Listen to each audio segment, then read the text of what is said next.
So Dan, there's so much to your story and beyond, and I want to make sure we cover some of the what's happened since parts in terms of your being the ambassador for exposure awareness, toxic exposure awareness, and for Getting Checked Now. Can you talk a little bit about that and what's kept you passionate and in the game to keep spreading the word and being that ambassador?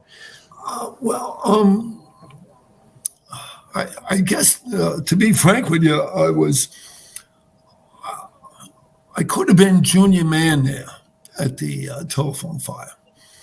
And as time went on, as the decades go past, or when the phone started to ring, Danny, guess who died? And inevitably it's a brother from the phone fire.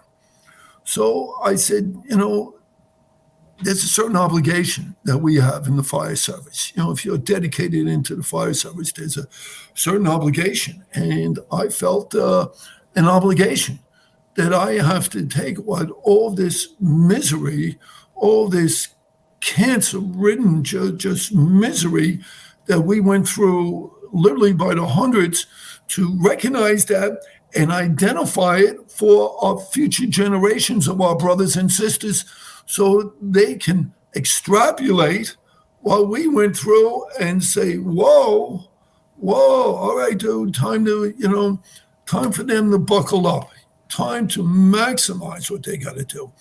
And also time to get checked. Early detection. I mean, I was petitioning City Hall to, back in the 80s and 90s, to at least do a survey of the 699 of us and find out who has what, and then saying, we're seeing a remarkable high incidence of throat cancer.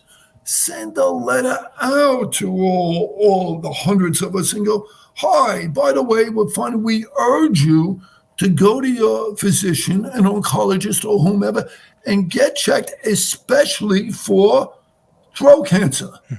We're seeing significance in throat cancer because, as we know, Dave and Bonnie, as you guys advocate, early detection is the cure, is the key to survival. Get it early. And this is why I wanted, but unfortunately, City Hall was indifferent to it. Indifferent. Very nice. That's great. Well, Dan, the way that you have advocated, it just shows such resilience. And a lot of what we talk about in our show is mental health and resilience. And I think that you've relied on your own inner strength to get through this and to help others. Do you think that's an accurate portrayal of what you've done? No, because you left out Guinness. That's in the next episode, right? Oh, okay. Yeah, it just, it's also the support of one another. It's this wonderful fraternity that we have. And it's not only here in the FDNY, it's tri-state area. It's all over the country. It's California. It's Texas. It's Indianapolis. You go everywhere and we have it. But I feel there's a certain obligation that the FDNY, in my opinion, is the tip of the arrow. Just based on fire duty alone. It was always perplexing to me how a department that, say, in Arizona, that does 1,000 fire runs a year can dictate tactics and strategies to the rest of the country, whereas there's a department, the FDNY, that does 100,000 fire runs a year. We should be taking that information and spreading it nationwide, if not North America, if not global, to take our lessons learned and apply it across the world nowadays. Mm-hmm.